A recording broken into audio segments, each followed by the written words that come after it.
2000 বছর আগে চারজন লোক প্রত্যেকেই একজন ব্যক্তি সম্পর্কে বই লিখেছিলেন যিনি এই জগৎকে বদলে দিয়েছেন। তিনি ছিলেন শক্তিশালী শিক্ষক, সুস্থতা দানকারী, অলৌকিক ক্ষমতা সম্পন্ন। হাজারো মানুষ তাকে অনুসরণ করেছিল, প্রতিটি কথা তাদের অন্তরে ধারণ করেছিল, তার আশ্চর্য কাজ তারা দেখেছিল। সেই ব্যক্তির নাম ছিল ঈসা।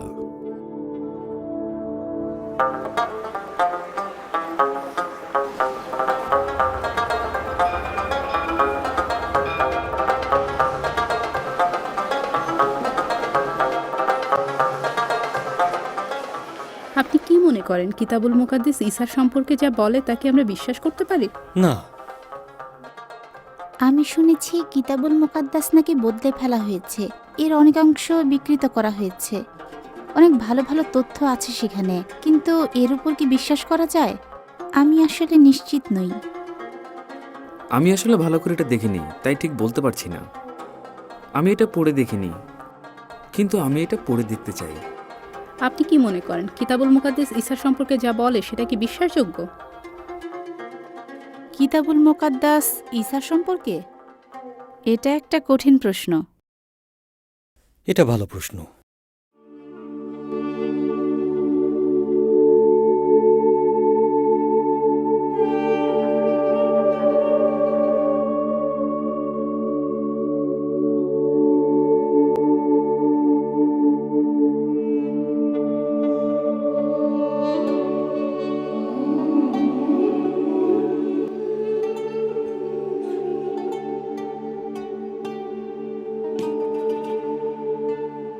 যদি আপনি কিতাব খোলেন, আপনি কি দেখতে পান? একটি কিতাবের ভেতরে অনেকগুলো কিতাব। ইতিহাসের কিতাব, কবিতার কিতাব, গুপ্ত সত্যের ভবিষ্যৎবাণী, যুগান্তকারী শিক্ষা, পুরাতন নিয়ম আর ইঞ্জিল শরীফের সংকলন। ইঞ্জিল শরীফের শুরুতে চারজন লেখক ঈসা মসীহের জীবন সম্পর্কে লিখেছেন: মথি, ইউহান্না, মার্ক এবং লুক। কিন্তু আমরা কিভাবে নিশ্চিত হতে পারি যে 2000 বছর আগে তাদের সেই লেখা কিতাবগুলো আর আজকের লেখা কিতাবগুলো একই, আর ঈসা সম্পর্কিত বক্তব্যগুলো সেই একই বক্তব্য? আমাদের কাছে এর বেশ কয়েকটি বিবরণ আছে। ঈসা মসীহের জন্ম, বেড়ে ওঠা, কষ্টভোগ, তার মৃত্যু এবং পুনরুজ্জীবন, এগুলোর বিশদ বর্ণনা মথি, মার্ক, লুক এবং ইউহন্নার লেখা চারখানা কিতাবে পাওয়া যায়। তার জন্ম হয়েছিল বেথলেহেমে। আমরা আরও জানতে পারি যে তিনি ছোটবেলায় তার পরিবারের সাথে মিশরে শরণার্থী হিসেবে ছিলেন, আর মিশরীয়রা এখনও সেই ঘটনাটা স্মরণ করে সম্মান দেখায়। শেষ পর্যন্ত এই পরিবার গালিল সাগরের কাছে উত্তর ফিলিস্তিনের ধুলোময় পাহাড় ঘেঁষা শহরের নাসরত নামের এক গ্রামে বসতি গড়েছিল। ঈসার বাবা ছিলেন একজন কাঠমিস্ত্রি এবং আর সব ছেলেদের মতোই ঈসাও এই কাজটিতে দক্ষতা অর্জন করেছিলেন, কিন্তু শেষে তিনি সম্পূর্ণ অন্য পথ বেছে নিয়েছিলেন। 30 বছর বয়সে ঈসা ঘর ছেড়ে মানুষকে শিক্ষা দিতে লাগলেন। এক স্থান থেকে অন্য স্থানে ঘুরে ঘুরে তিনি আগ্রহী জনতার কাছে আশার বাণী প্রচার করতে থাকলেন। তার জীবন সম্পর্কে অনেক কিছু জানা যায়। শতাব্দীর পর শতাব্দী ধরে তার শিক্ষা শুধু ঈমানদারদেরই নয়, আরও অন্যান্য বিভিন্ন মানুষকে প্রভাবিত করে আসছে। তার অলৌকিক ক্ষমতার কথা সারা বিশ্ব জানে। খ্রিস্ট ধর্মে বিশ্বাসী এবং অবিশ্বাসীরা উভয়ে দৃঢ়ভাবে বিশ্বাস করেন যে তিনি তার এই অলৌকিক শক্তি শুধুমাত্র বিপদগ্রস্তদের জন্য ব্যবহার করতেন, কখনো নিজের জন্য ব্যবহার করেননি। ঈসা যখন জেরুজালেমে পৌঁছালেন, তখন বিশাল উদগ্রীব জনতা তাকে সেই প্রতীক্ষিত মসীহ হিসেবে সাদরে গ্রহণ করে নিল। সেখানে তিনি ধর্মশিক্ষা ও প্রচার কাজ চালিয়ে যেতে লাগলেন।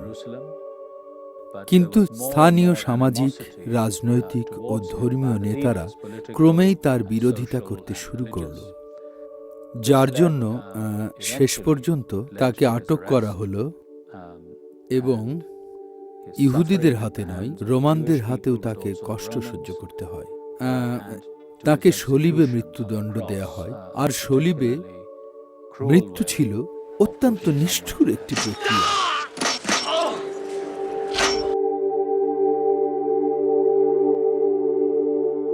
ঈসার মৃত্যুতে সব কাহিনী শেষ হয়ে যায়নি। মথি, ইউহান্না, মার্ক এবং লুক সবাই সাক্ষ্য দেয় যে 3 দিন পর ঈসা বেঁচে ওঠেন। তার কবর খালি পড়েছিল। এই খবর দ্রুত ছড়িয়ে গেল। 5,000-এরও বেশি লোক ঈসা মশীহকে পুনরুত্থানের পর তার অনুসারীদের সাথে জেরুজালেম এবং গালিলেতে চাক্ষুষ প্রত্যক্ষ করেন। তিনি তাদের সাথে অনেক সময় কাটিয়েছেন, খাবার খেয়েছেন এবং তার সত্যিকার পরিচয়টি তাদের সামনে তুলে ধরেছিলেন। সবশেষে তার অনুসারীরা ঈসা মশীহকে বেহেশতে চলে যেতে দেখেছেন।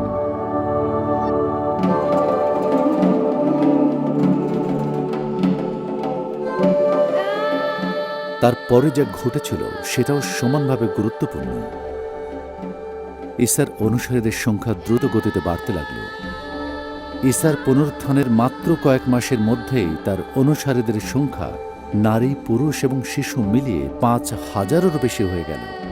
তাদের বেশিরভাগই রোম, গ্রিস, তুরস্ক, উত্তর আফ্রিকা এবং মধ্যপ্রাচ্য থেকে এসে জেরুজালেমে জড়ো হয়েছিল।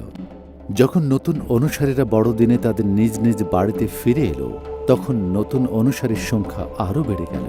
ভূমধ্যসাগরীয় অঞ্চল জুড়ে জামাত গড়ে উঠতে লাগল এবং বিভিন্ন দেশ থেকে অনুসারীরা জড়ো হতে লাগল। শুরুতে ঈসা এবং তার উম্মতেরা যেখানে ধর্মশিক্ষা দিতেন সেখানে ছোট আকারে জামাত গড়ে উঠেছিল এবং সেটা ছিল প্রথম শতকে ফিলিস্তিনে। কিন্তু খুব দ্রুতই এটা পশ্চিমের দিকে একটি লক্ষ্য নিয়ে অগ্রসর হতে লাগলো। নির্দিষ্ট করে বললে প্রেরিত পলের মাধ্যমে, যিনি এটাকে আধুনিক তুরস্ক এমনকি তারও পশ্চিমে নিয়ে গিয়েছিলেন। এছাড়াও এটা দক্ষিণের দেশগুলোতে ও মিশরে সম্প্রসারিত হয়েছিল এবং পূবের কিছু অঞ্চলেও ছড়িয়ে পড়ার খবর পাওয়া যায়। আমাদের কাছে 3য় শতকে ভারতেও খ্রিস্টধর্ম প্রচারের কিছু সুনিশ্চিত প্রমাণ রয়েছে। প্রথম দিককার ঈসাইদের কাছে ধর্মপ্রচার ছিল খুবই গুরুত্বপূর্ণ বিষয় এবং রোমান সম্রাটদের চমৎকার যোগাযোগ অবকাঠামো এটাকে তাদের জন্য আরও সহজ করে দেয়। প্রাচীন সভ্যতা যোগাযোগ ব্যবস্থার দিক দিয়ে খুবই ভালো ছিল, বিশেষ করে তাদের সুপরিকল্পিত রাস্তাগুলো। আধুনিক সভ্যতার শুরুর কিছু সময় আগেও মানের দিক দিয়ে সবগুলো রাস্তা একরকম ছিল না। কিছু ছিল প্রশস্ত এবং কিছু মসৃণ। এগুলো পায়ে হাঁটা এবং ঘোড়ার গাড়ি উভয় ভ্রমণকারীদের জন্য খুবই উপযোগী ছিল। বাতাস অনুকূলে থাকলে জেরুজালেমের সিজারিয়া বন্দর থেকে নৌকাযোগে রোমে পৌঁছাতে প্রায় 40 দিন লাগত, কিন্তু ফেরার পথে সময় আরও কম লাগত। পশ্চিমের বাতাস এতটাই কার্যকরী ছিল যে রোম থেকে ফিরে আসতে মাত্র 2 থেকে 3 সপ্তাহ সময় লাগত। যদি আপনি রোম সাম্রাজ্যের এক প্রান্ত থেকে অন্য প্রান্তে কারোর সাথে যোগাযোগ করতে চাইতেন, তাহলে আপনাকে একজন বিশ্বস্ত দূতের হাত দিয়ে চিঠি পাঠাতে হতো। কোনো একজন লোককে দিয়ে প্যাপারাস কাগজে বাঁশের তীক্ষ্ণ ফলা দিয়ে বার্তাগুলো লিখিয়ে প্যাপাইরাসের রোলগুলোর পিছনে ঠিকানা লেখা হতো এবং তারপর সেগুলো একজন বিশ্বস্ত দূতের মাধ্যমে নির্দিষ্ট জামাতগুলোতে পাঠানো হতো। প্রথম শতকের শুরুতে তৈরি জামাতগুলো জনবসতি থেকে বিচ্ছিন্ন ছিল না। আমরা জানি যে কোনো উৎসাহমূলক বার্তা, দিক নির্দেশনা ও তথ্য সম্বলিত চিঠি এবং সংবাদ এভাবেই আদান প্রদান করা হতো। 37 খ্রিস্টাব্দে সম্রাট টাইবেরিয়াসের মৃত্যু সংবাদ মাত্র 5 সপ্তাহের মধ্যেই জেরুজালেমে পৌঁছেছিল। তো এটাই বোঝা যায় তখন যোগাযোগ ব্যবস্থা কতটা দ্রুত ছিল। ঈসাইরা নতুন প্রযুক্তির সুবিধা গ্রহণে অন্যদের চেয়ে এগিয়ে ছিল। কিতাবুল মুকাদ্দাস আসলে প্রযুক্তি বিকাশের ক্রমধারারই এক অনন্য কাহিনী। কারণ প্রথম দিকে লেখার জন্য প্যাপাইরাস ব্যবহার হতো, যা ছিল আকারে বিশাল এবং মুড়িয়ে রাখতে হতো, বিধায় বহন করতে সমস্যা হতো। তারপর এলো ছোট আকারের পাণ্ডুলিপি এবং এগুলো একত্র করে রাখা যেত। এটার বিশেষত্ব হলো এর উভয় পাশেই লেখা যেত। তারপর শুরু হলো চামড়ার তৈরি কাগজে লেখা, যা খুবই ব্যবহার উপযোগী ছিল। আর এরপর এলো ছাপানোর প্রযুক্তি। 15 শতকের শেষের দিকে গুটেনবার্গ নামক এক ব্যক্তি ছাপাখানার উদ্ভাবন করলেন, আর আমরা ছাপানো বই পেতে শুরু করলাম। প্রথম দিকে মুদ্রণ সামগ্রী খুব বেশি পরিমাণে উৎপন্ন হতো না। ইরাসমাসের গ্রিক ইঞ্জিল শরীফ হলো ছাপাখানা থেকে প্রকাশিত সর্বপ্রথম ইঞ্জিল শরীফ, যা কিনা 3300 কপি বিক্রি হয়েছিল। সুতরাং 3000 কপি ছাপলেখার জগতে অবশ্যই এক বিরাট ব্যাপার। কিন্তু 18 শতকের কাছাকাছি সময়ে, সম্ভবত 1710 সালে, একটি ছাপাখানার কথা জানা যায়, যারা 30 লক্ষ পাণ্ডুলিপি ছেপেছিল। কিতাবুল মুকাদ্দাস হলো বিশ্বের সবচেয়ে বেশি বিক্রিত বই।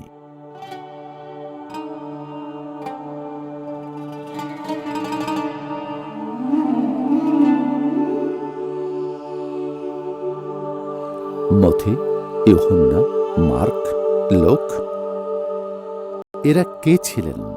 আমরা কেন তাদেরকে বিশ্বাস করব? মথি এবং ইউহান্না ছিলেন ঈসার খুব কাছের বন্ধু।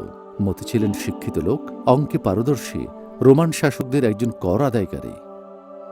ইউহান্না ছিলেন একজন জেলে, জেরুজালেমে যার অনেক প্রভাবশালী বন্ধু ছিল। মার্ক এবং লুক ছিলেন প্রথম দুজন ঈসাই। মার্ক ছিলেন পিতরের দোভাষী, ঈসার অত্যন্ত কাছের বন্ধু, যিনি সাইপ্রাস এবং রোমে গিয়েছিলেন অন্যদের ঈসার বাণী শোনাতে। লুক ছিলেন একজন ডাক্তার। তিনি প্রথম দিকের ঈসাইদের কয়েকজনের সাথে ধর্মের বার্তা নিয়ে তুরস্ক হয়ে ইউরোপের বিভিন্ন এলাকায় ভ্রমণ করেছেন। আমরা জানি যে মথি, মার্ক, ইউহান্না এবং লুক ঈসাকে মনে প্রাণে বিশ্বাস করতেন। তারা বিশ্বাস করতেন ঈসা আল্লাহর পুত্র ছিলেন এবং প্রত্যেকের ঈসার উপরই মানা দরকার। এই চারজন ব্যক্তি গ্রিক ভাষায় বাঁশের কলম এবং কয়লার কালি দিয়ে লম্বা লম্বা প্যাপিরাস কাগজের উপর লিখতেন। কিছু কিছু কাগজ প্রায় 10 মিটারের মতো লম্বা হতো।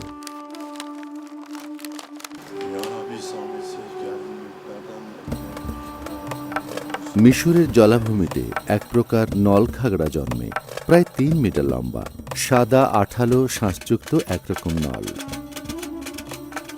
হাজার বছর ধরে পাতলা, নমনীয় এবং লেখার জন্য মানানসই কাগজ তৈরি করার জন্য এই গাছগুলো চাষ করা হতো। প্রথম শতাব্দীতে যোগাযোগের ক্ষেত্রে প্যাপিরাস ছিল খুবই গুরুত্বপূর্ণ একটি পণ্য।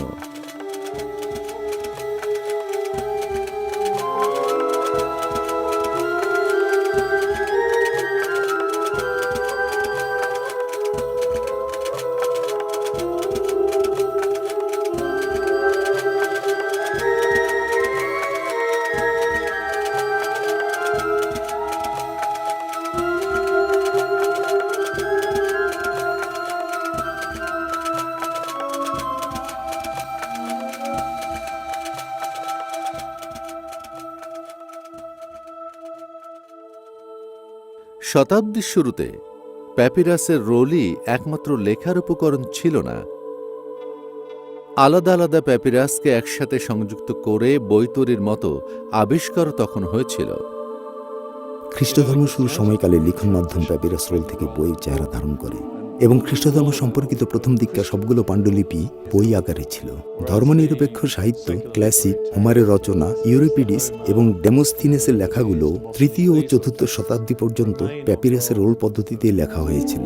বই তৈরি যখন প্রথম শুরু হয়েছিল তখন লম্বা প্যাপিরাস রোলগুলোকে কেটে আলাদা আলাদা পাতায় ভাগ করে সবগুলোকে একসাথে জড়ো করে ভাঁজ করে রাখা হতো, আর এভাবেই একটি বই তার প্রকৃত আকার পেত।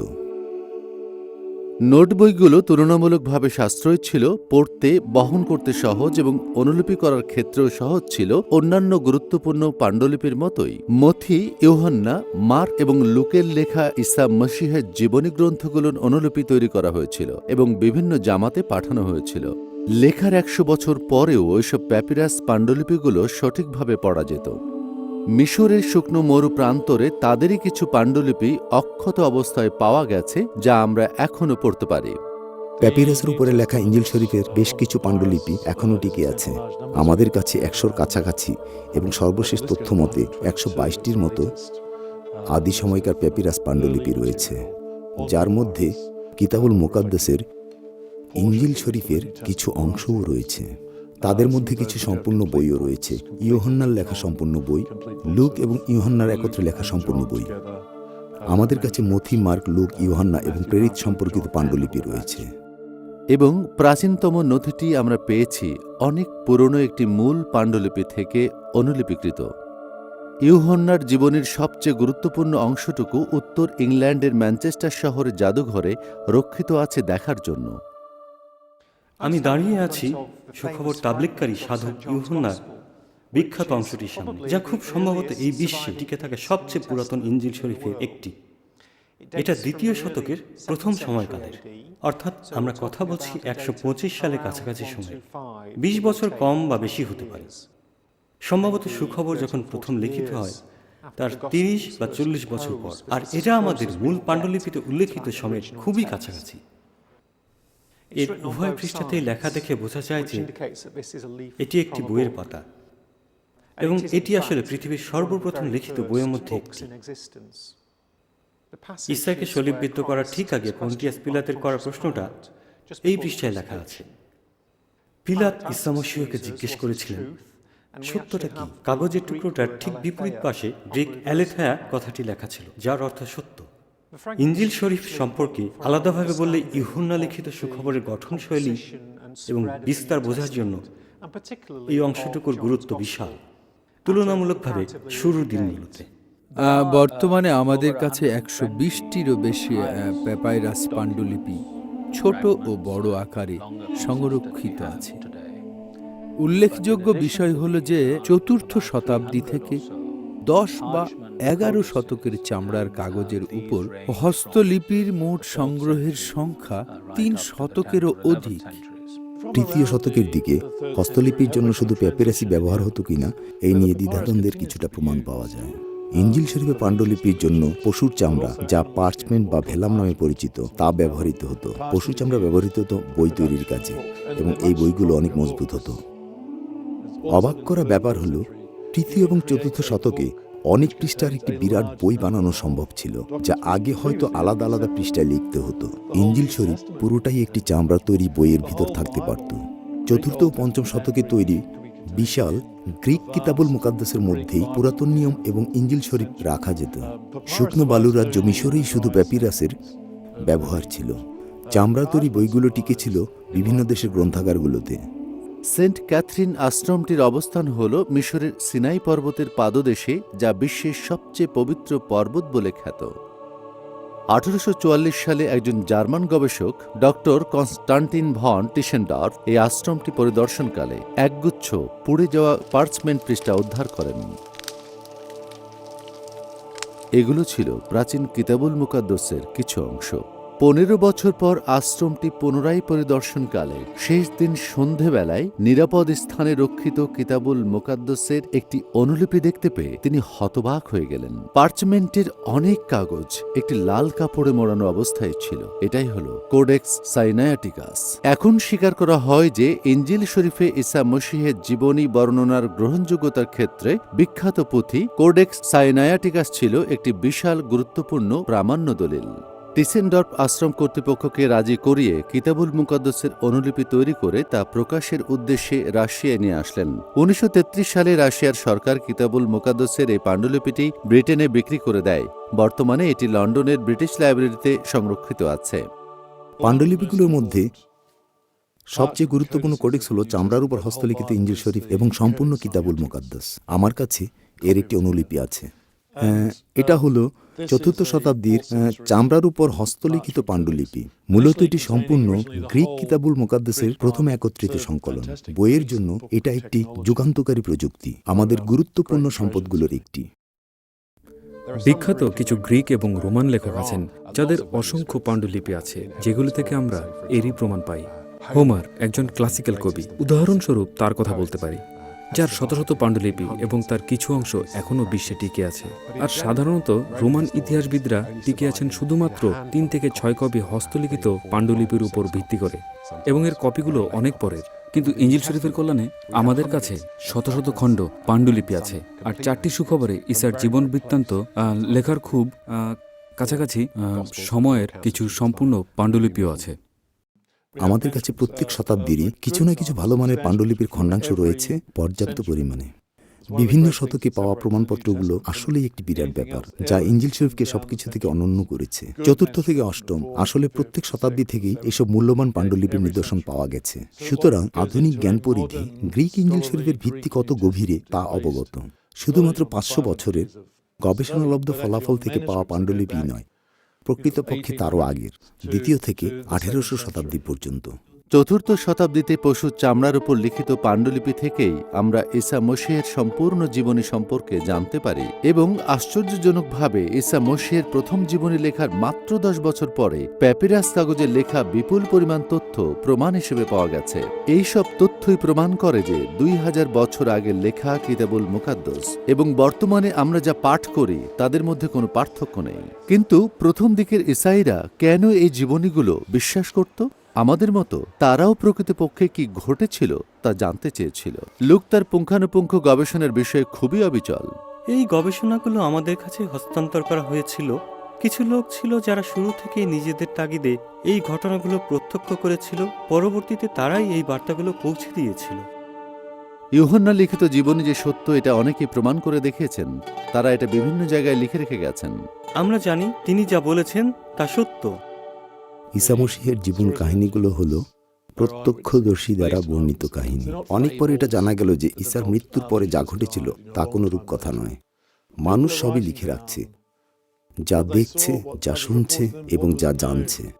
ঈসা মসিহের প্রচারিত বাণীগুলো ঐতিহাসিক ব্যক্তিবর্গের সঙ্গে ঈসা মসিহের সম্পর্ক এবং চালচলন সম্পর্কে আমাদেরকে অবগত করে। আমরা কিছু বিশেষ চরিত্র এবং বিশেষ স্থানের বর্ণনা পাই। ঈসা মসিহ অন্ধ বার্টিমেউসের সাথে দেখা করেছিলেন এবং তাকে তার দৃষ্টিশক্তি ফিরিয়ে দিয়েছিলেন।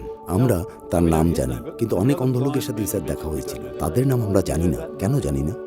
আর এটা হলো, আমার মনে হয় বার্টিমেউস নিজেই ঘটনা সত্যতার সাক্ষ্য প্রচার করেছিলেন।